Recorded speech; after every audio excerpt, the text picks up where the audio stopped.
All right, I told you at the end of the last video, this video is going to involve the old John Deere 4440 and testing her out and making sure all our work that we did to the frame bolts and everything is going to hold up, and plus make sure the transmission is not slipping anymore. Well, what exactly are we going to be doing with 4440? Well, we're going to be doing exactly what she was built for. We're going to do a little plowing with her today. Yep, you heard me right. We're going to do a little plowing.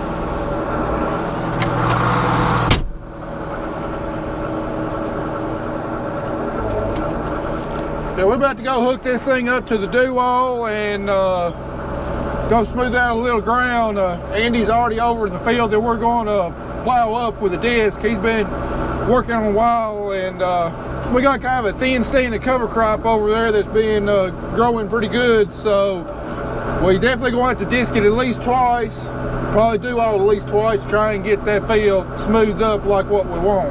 So not only do you get to see the 4440 pulling do-all today, you get to see it pull a do-all that we haven't run yet because we just bought it late last summer. Man, it sure is weird driving this thing with no blade on it.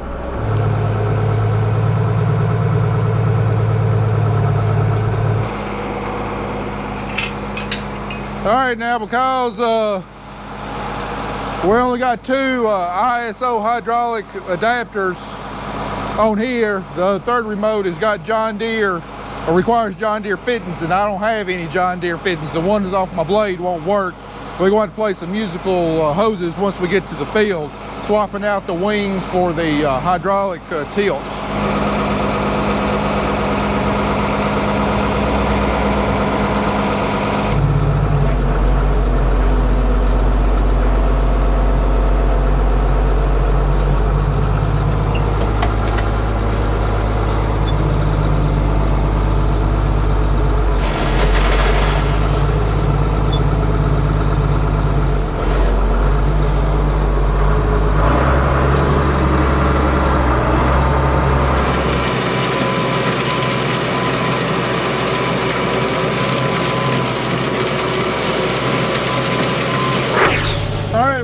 Fueled up and got the tractor greased, do-all greased. I think we're ready to go to the field. Put this baby through its paces. I'm excited. You know, I don't believe in tillage. I don't like what it does to the soil, but it can be necessary from time to time. And those few opportunities I get, I'll go ahead and admit, I do like plowing some ground. It is fun. Even though it doesn't meet my long-term goals, it still brings back some good memories from childhood.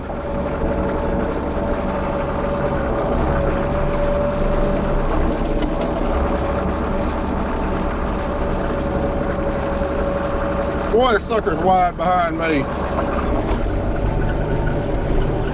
Throw the coulter!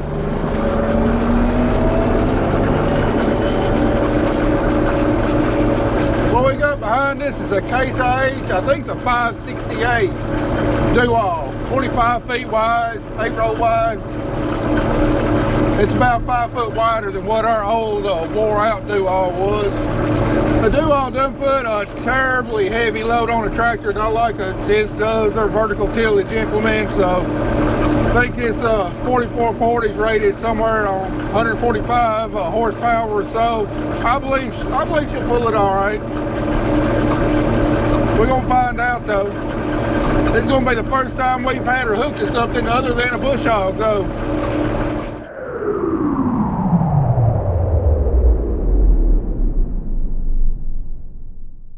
All right, you see Andy out there. surface on his first pass. You see how cloudy it is, all those roots in the ground. We're gonna have to go over it multiple times here. Like I said, because I only got 2 remotes I can use, I'm gonna have to swap hoses here to let the wings down.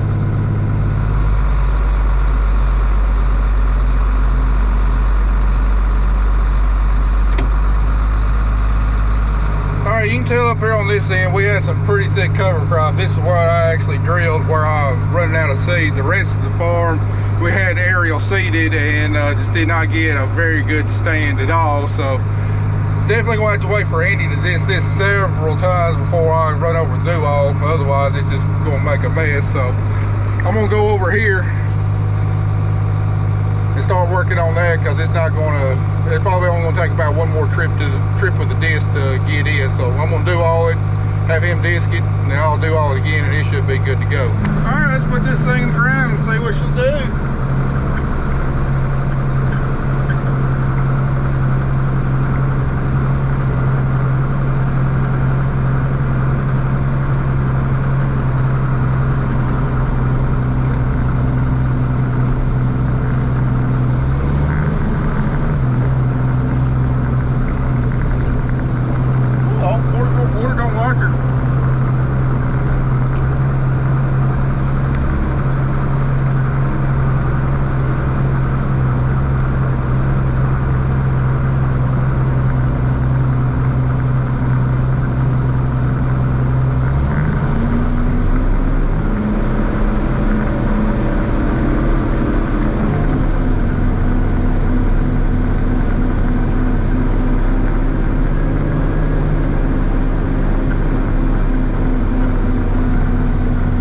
Them scratchers on the front, well, they really add an extra load to the do-all.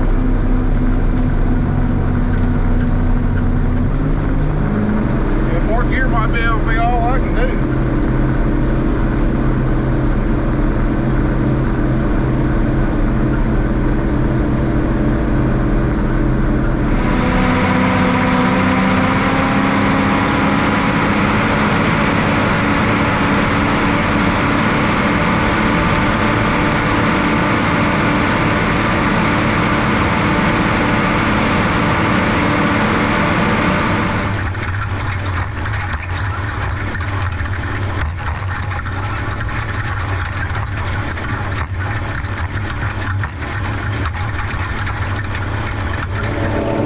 Sure, you're asking yourself, why exactly are you plowing that field? You're such a big believer in no-till. The reason we're plowing this field up is we've been working this farm about 3 years now, and before that it was in pasture, is in hay production. And we used to work this farm back, I think 2003 is the last year that we worked it. And when the landlord decided to put it in hay production, they after our corn harvest, they took a moldboard plow, a breaking plow, and broke this field. And then they seeded their grass seed directly into it without smoothing it up with a disc or anything else. And even though this is a nice bottom, it was rough as a cob and just wasn't getting any smoother. So I decided we're going to be working this farm a long time. I was going to go ahead and smooth it up before I've been working it too long and been working on the soil health. So that's what we're doing here. We're giving it a real good plow and trying to level it out and smooth it out. That way it'll be real nice to work for years to come. So hopefully this is the last time we'll ever have to have a plow on this farm. I don't know, we might have to go back and change tractors. This 4440 does not like this do-all. I thought it'd pull it no problems, but with addition those scratchers on the front of the do-all, it's putting a mighty big load on this tractor. I mean, the only way I can pull it in 5th gear is to raise the do-all part of the way up to where it's not going quite as deep, which isn't a big deal. It's still going to do the job that it needs to do. But not only power but traction. Some of this ground's a little sandy down here, and she's doing a lot of spinning. I might have to go yank that tractor off the dirt pan and come come hook it up after I give this thing a good workout.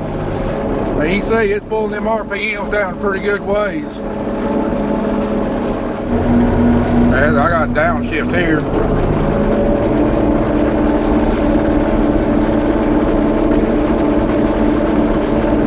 And fourth gear just ain't gonna get it cut. And fourth gear just ain't gonna cut it on getting this farm done. Especially if I gotta go over it twice.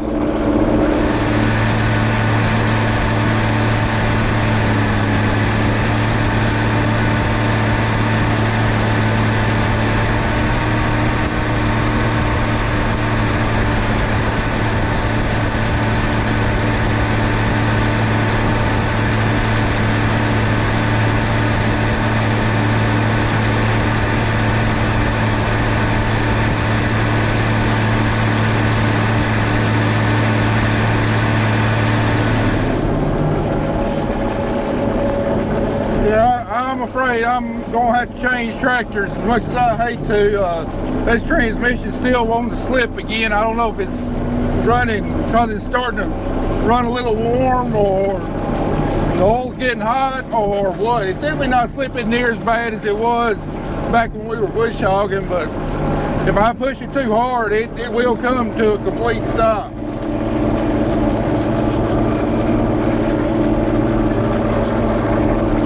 I mean, this new oil is just a little too much load for this tractor, I'm afraid.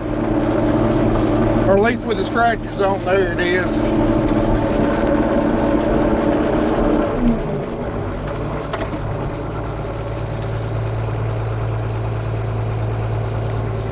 Hello? Hey, are you by the house? No, I'm just coming back from Jackson and getting that check. Alright. I got to swap out this 4440 for the other tractor. This 4440 is just not going to pull this new oil real good. Plus the transmission is still slipping a little bit. Okay, so what do you want to do? I was going to get somebody to drop that tractor on the dirt pan and bring it over here. Well, I'm on Windy City Road, so I can do it in the next 10-15 minutes. Okay, that's fine. I'll just I'll try and do a little bit more over here while you do that. Just drop that dirt pan where it's at. Okay. Well, I think that's what we'll have to do. I know y'all disappointed. I'm disappointed too. I was enjoying myself, but this tractor's just a little too light, a little too low on horsepower to pull this new off. Really surprised me. I didn't think put those scratchers on the front end would make that big of a difference, but they sure do. Anyway, I'm gonna drop the new oil here and then run back, take the other tractor off the dirt pan, bring it back over here and hook it up. I gotta take the clevis hitch off that tractor to hook it up here to the new oil. So it'll take me a few minutes, but it'll save me time in the long run. I don't want to risk damaging this tractor by running it too hard. I mean, heck, it's 41, 42 years old, and I don't want to do anything to hurt clutches or transmissions. Plus, you know, it was running hot too, so, or not running hot, but it was right on the verge of getting too hot. So we'll be back here in a minute. Man, I really want to test out these new LED lights too. Oh well, we'll do it later in the year. Alright, we done swapped tractors now. Let's see what this will do. It got about 100 more horsepower than the old 4440, so definitely got a lot more traction. I suspect she'll do alright. Oh yeah, she don't even know she's back there. Well, I gotta say, that was a fun experiment. I wish it worked out, but rain's coming in. We can't spend a lot of time messing around. We need to get this done. Because if we don't get this field ready for planting, get a heavy rain on it tomorrow, it's going to take forever to dry out. We need to get all these clods broken up and then get the do-all run over to smooth it out, kind of firm it up some. That way, when we do get a rain, it'll dry on back out a lot quicker than if it's just, you know, loosely disced up. It could take forever in that kind of situation. And not only do we have more power, more traction, we've also got auto steer. Let me set my EB line, let the tractor do the work. There we go. Oh yeah, she's pulled this thing on along 6.5 miles an hour with it all the way in the ground at about 75% engine load or so. Done a real good job there. That Deere looks like it's doing a pretty good job. What happened to the John Deere? That old 440 just didn't have enough ponies or enough weight. It wouldn't pull it hardly in fifth gear, and just pulling it too hard, and then got in these sandy spots, and it just didn't have the traction to pull it good. And were the bolts looking all right on it still? Yeah, I guess so. I got that transmission to slip pretty bad when she started running a little warm, so it didn't start slipping like near as bad as it was last fall, but I could still get it to slip when I got that oil good and hot. So I don't know if we still got issues or I just had too much of a load on it. Well, dang. I guess that's a project for another day. Yeah, I guess so. We need to try it out on the bush hog and see if it does it on that. If it don't do it on the bush hog, I ain't gonna be worried about it. All right, we coming on along pretty good now that I got my tractor situation straightened out. And he's already been over the field once, and now he's disking at a kind of a 45-degree angle of what he was before, and getting close to getting over the second time. And right now we're kind of like crossing paths, and we're going to be going different directions, just trying to level and smooth the field out as much as we can. When I get over it this first time, I'll be going at a different direction too. Just if you notice, we are leaving some out. We're not plowing the whole field. A lot of water drains down through here, and I've got it pretty nice and smooth and filled in with the dirt bed several years ago. The last thing I want to do is loosen that up and then get a big gully washer and have a nice little wash there. But we got one right there, and then we got a pipe on the far end of the field that we're not plowing, where the water drains up through. Over the rest of the field, I'm not so concerned about erosion because for the most part it's a nice big bottom. It won't be a whole lot of water flow across it, but those two areas I'm definitely concerned about, and definitely don't want to make them any worse than what, well, they're not bad now, but I definitely don't want to make them worse. So. All right, Andy's starting his third pass over, probably a little over half this farm. You kind of see that greenish tinge out there. That's where we had a lot of grass and stuff right there, and still a little more cloudy than what I want. So I've been over all of it once, some of it twice, and he's making his third trip on the what I think needs to be done again. And then I'm gonna make at least one more pass with the do-all, maybe two more. And I think we'll have this field done. Well, sure am glad we did all this work to these tillage implements. I mean, they are going without a flaw. I mean, they're doing a perfect job. Knock on wood, though, we're not done yet. All right, I'm gonna make a pass over what he's done the third time. Looks like he's chewed up those clods just a little bit better. Oh yeah, it's leaving it nice and glassy right there, man. That's about as perfect of a seed bed as you're gonna get. Shoot, yeah, man. Boy, that is beautiful. Oh, man, I wish y'all could smell what I'm smelling. Ain't nothing like the smell of freshly plowed ground. Even if we are destroying soil structure. And I'm sure a lot of y'all, if you haven't worked on a farm before, I mean, you worked in a garden, I mean, you know what tilled up soil smells like. Here's your nerd fact of the day. That smell is caused by a bacteria in the soil called actinomycetes. And, you know, that's what you're actually smelling. Anyway, I'm gonna go across it second time the way that Andy's disking it. And then I'll go at probably about a 45-degree angle on my last pass and probably let my hydraulic cylinder out back there a little bit to tilt it back, let those boards drag a little bit more just to kind of smooth out any humps that's left out here, and then we should have a nice perfectly flat surface that's a whole lot smoother on our equipment. I hope anyway. Then also that last pass with those front scratchers almost up all the way up out of the ground, it'll really help to try and firm up this plowed up soil a little bit better to hopefully, you know, when we do get a rain on it, it'll dry out a little bit quicker. Maybe we'll be in here, maybe we'll be able to get in here just a little bit quicker and plant it whenever the time comes. If we don't get another rain, we're still a minimum of a week away from being ready to plant. But I mean, it's April in Tennessee, we're gonna get a rain. So ideally, hopefully we get about 2 decent rains on this, not hard flooding rains, but you know, good enough rains to help pack this soil back down, make it nice and firm, and then I'll be able to come in here with our planter and plant into a stale seed bed, do a really, really good job.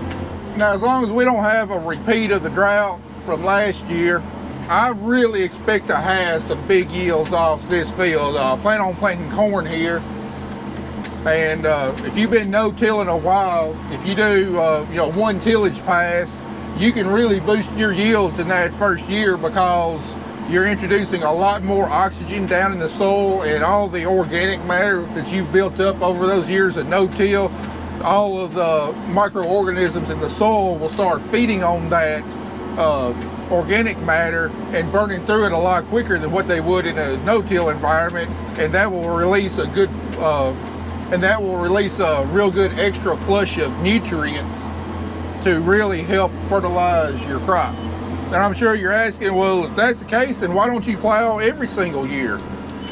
Well, that's because you've only got a limited supply of organic matter in the soil, and when every time you plow the ground up, you're introducing oxygen in there, and you're burning through more organic matter than what you're going to be able to put down into the soil. And then eventually, if you continuous till like what we did up until the late 90s, then you wind up with soil that's got about 0.5% of organic matter.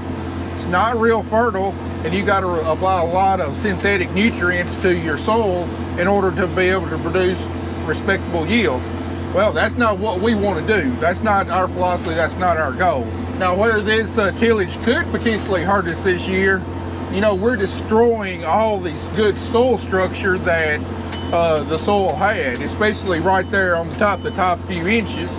You know, that's where the rain hits, that's where the rain has to actually infiltrate into the soil. So we're definitely going to hurt the water infiltration on this soil for, you know, a few years until our cash crops and our cover crops that we plant can rebuild the soil structure and increase the infiltration rate of the soil.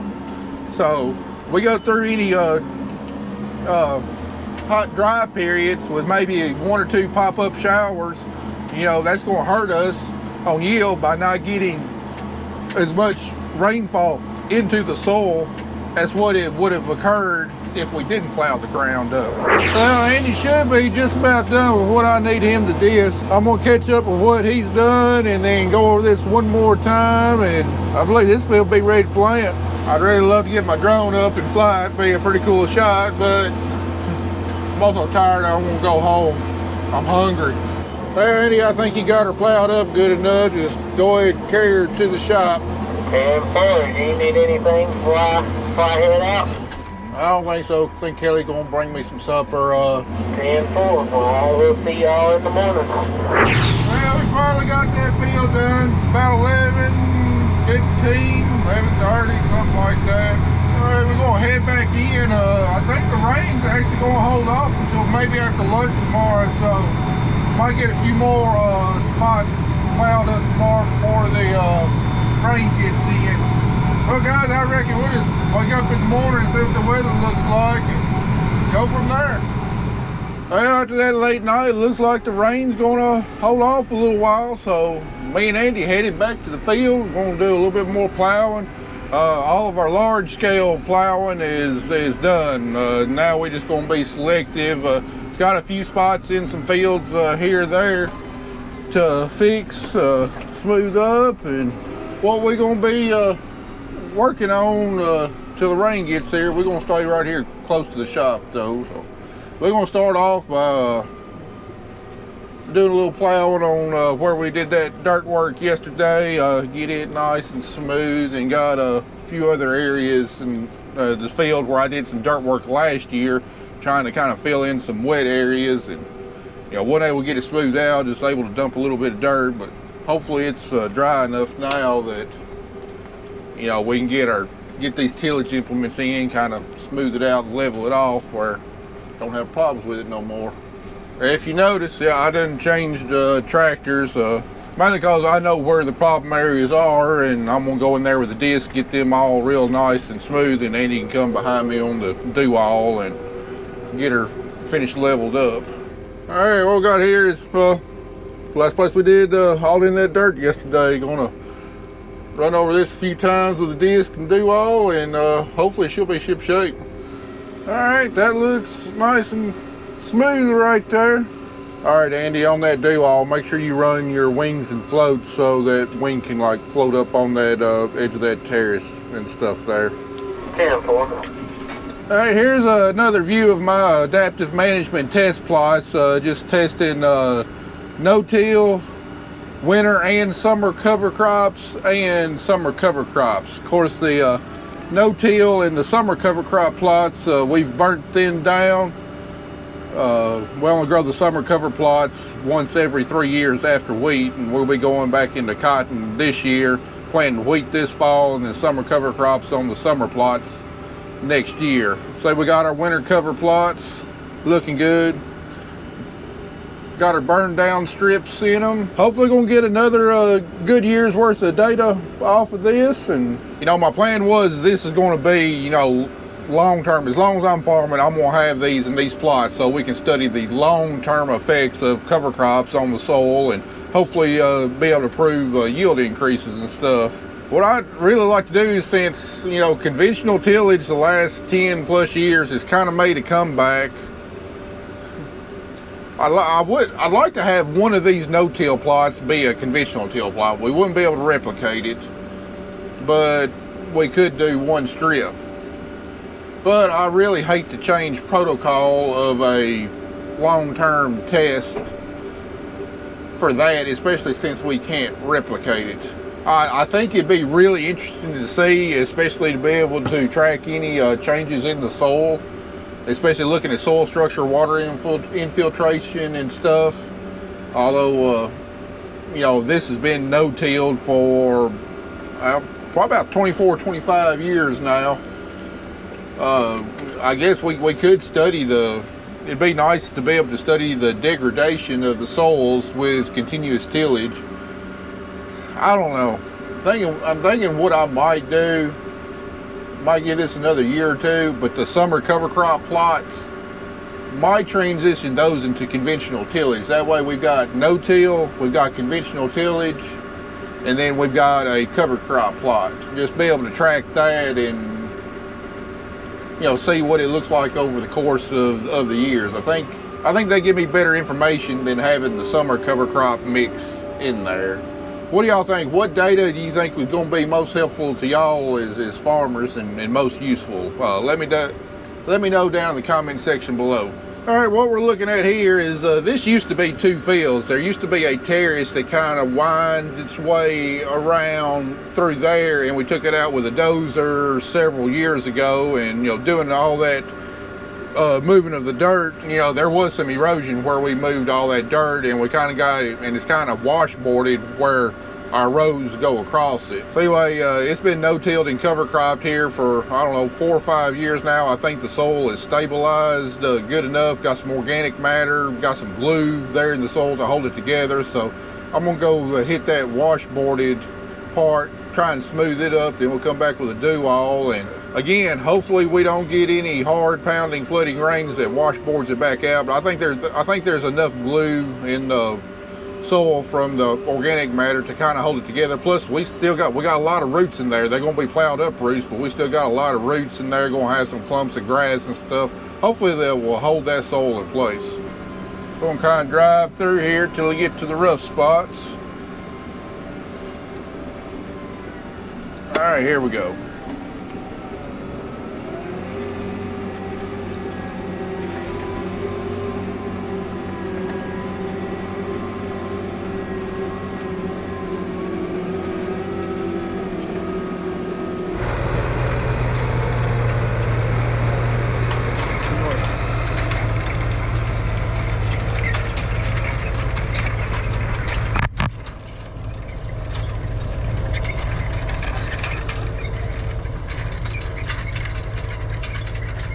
After Andy runs across this a couple times with the do-all, I think it'll be all right, be smoother than it was.